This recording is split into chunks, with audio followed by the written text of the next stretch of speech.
Welcome to Upgrade. I'm your host, Frank the Tank, and today we're bringing a Precision 7760. Now, this is a heavy-duty machine. It has a full 10 keys. We're going to take a look at it and see what else you can do and what else you can upgrade on it. So let's take a look. All right, let's take a look at the actual keyboard first, the set of keyboards. If you guys notice, 10 full keys right here, right? Everything's included. This is perfect for those people that are going to be doing accounting, or also gaming, because a lot of people like to use these function features in here. Normal pad in here that you have in here. You got the 3 buttons, of course. They're all lined up in here. Everything's fully functional, of course. You could turn on the light, a dark light in here. You could turn it on and off. No RGB lighting. It's just one solid color, white, and you could turn it off pretty much. Function keys, all of them are active too. Power buttons on this side. Speakers are actually on the front and on the top, if you guys can see that.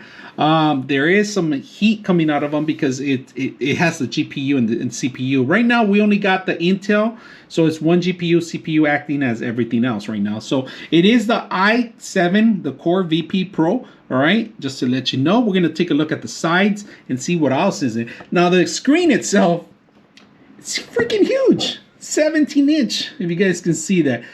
Camera, and now it is an IR camera. Now you could read, it could turn on some functions. Security-wise, you could actually identify yourself automatically. It has a little shutter off and on. It turns red when it's off, if you guys can see that, and it turns on when it's on, of course. Mics are right in front of it, so it's better that they're not down here, because if you could hear fans running all the time, that was a big issue with these machines. The fans were running, the mic was capturing that. The mics are up here now.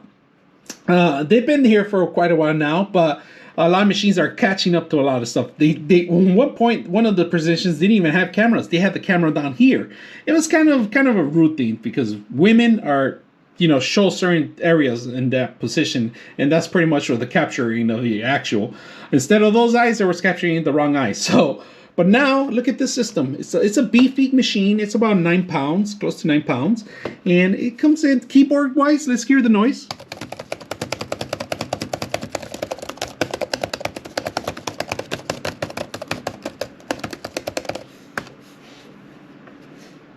All right, let's take a look at the sides, all right, of the side of the computer. First of all, if you guys can see the side of the computer, we got an SD card reader here, a 3.5 jack, and then we have 2 USBs in here, and then we got the lock area right here. This is not necessary that much. I mean, unless you're going to leave your laptop on the desk, tied down, make sure you tie it down really good, because these locks tend to break easily too. So let's continue on to the other side. On the other side, you got 2 Type-C. If you guys can see it, there is a Thunderbolt, so you could charge things through here. Doesn't have to have the actual charger from the back. You could actually charge it here. You could display things from here. You could run objects from here. You could run a second monitor from here, actually, too. And then you get another USB. Now, on the other side, in the back of it, we're going to take a look at the back. In the back, we got our power source here.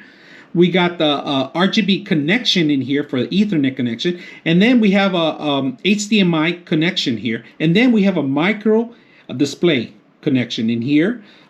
This is pretty good for a Mac monitor or any kind of monitors. Some of the newer monitors are coming out with this connection. But unfortunately, this is something I haven't seen more often now these days. It's kind of dying out too, but HDMI is a great option too. Now, if you guys can see in back of it, it does have the vents where it actually blows all the air out. So it sucks in the air from the bottom and it blows out through here. So that's not a bad thing. So let's go ahead and continue.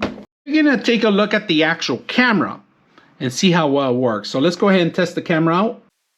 All right, so we're going to capture the video and audio on it, and I had a light on earlier, and it actually adjusted pretty good. So it automatically focuses in, and if I turn it off, it picks up real quick. I mean, the camera is pretty good if you're going to have those Zoom meetings, those calls that you're going to have with team members and stuff like that. The audio, I'm probably like 2.5 feet away from the actual screen. There is a little button in the top, and it's not a button, it's a latch that you could close the camera and open it, and it automatically adjusts it in case, there is a light coming on. So that means if you're going to log into your computer, you could do a image capture where it actually recognizes you when you open it up and it logs you in. You could do that as an option because this camera has that infrared in there. So I like about that, and it tells you that it's on when it's white. It shows you a little tiny little dot. So hopefully I'll put a little picture in here so you guys can take a look at it. But the video quality is pretty good on this camera. It captures and it moves real quick. It adjusts very well. So hope you guys enjoy it, and hope the audio is good enough for your meetings if you're going to set this up with all the functions it has. So let's go ahead and continue with. All right, let's take a look at the machine itself, all right? Do you know what? I am actually shocked and amazed on how technology is actually evolving, because this machine tells you how far it's advanced. So we're going to take a look at it and look at some of the great features that this machine particularly has. Now, if you notice, this machine does not have a GPU right now. We only have a CPU, and it acts like a GPU. It's just the Intel. We could have got it with the NVIDIA. It would have been a little different. The chamber would have been a lot different, the actual cooling chamber. Now, it sucks out the air in here and out, and it goes out the exhaust, right? The radiator part of it. Now, this is copper. It's all base coated, right?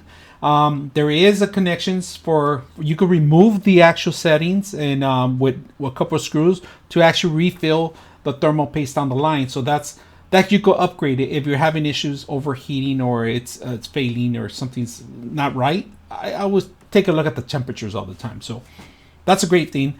Now, they give you options for memory, and right now we do have it at maxed out right now. We have 32 megs on it, 32 gigs, I'm sorry, on it right now. Both slots have been taken already.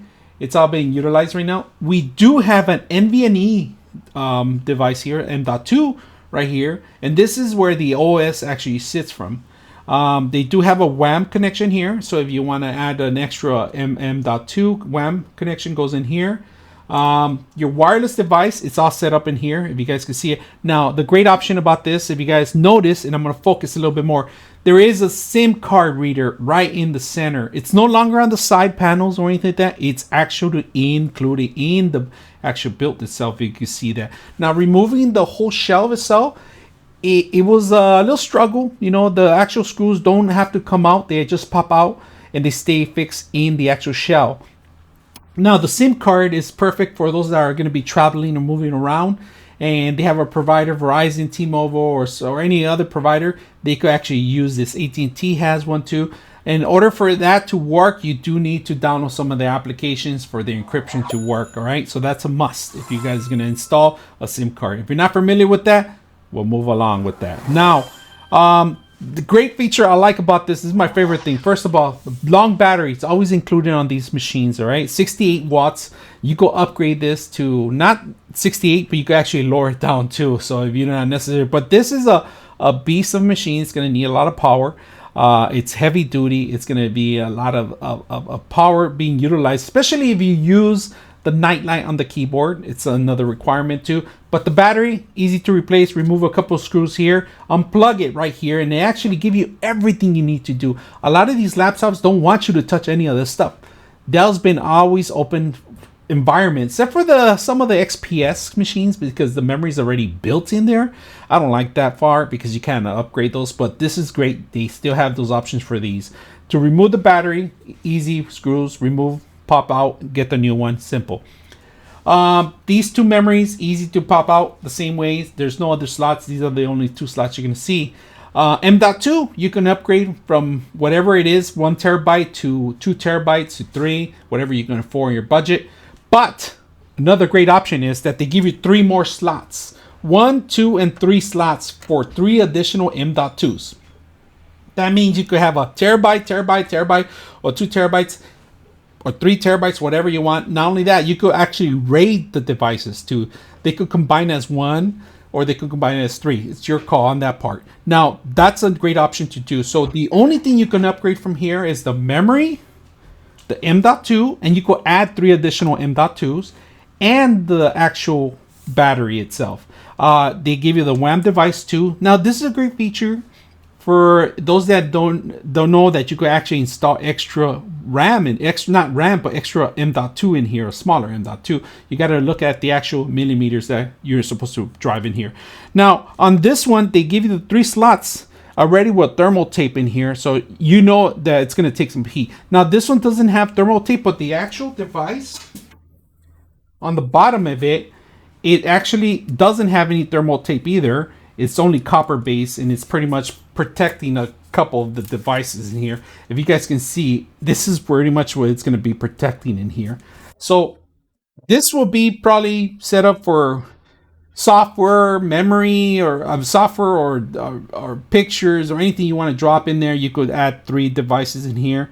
They're about 80 millimeters long, to seem like the other ones too. You could set those up in here. Easy to remove the screws in here and just set up and go. And they have 3 slots, so they got rid of any kind of SATA drives or any mechanical drives, and they ended up adding 3 devices areas that you can upgrade. So this is a great feature, and if you guys are looking for something heavy duty like this for students, or an engineer, or just office use, you can do this.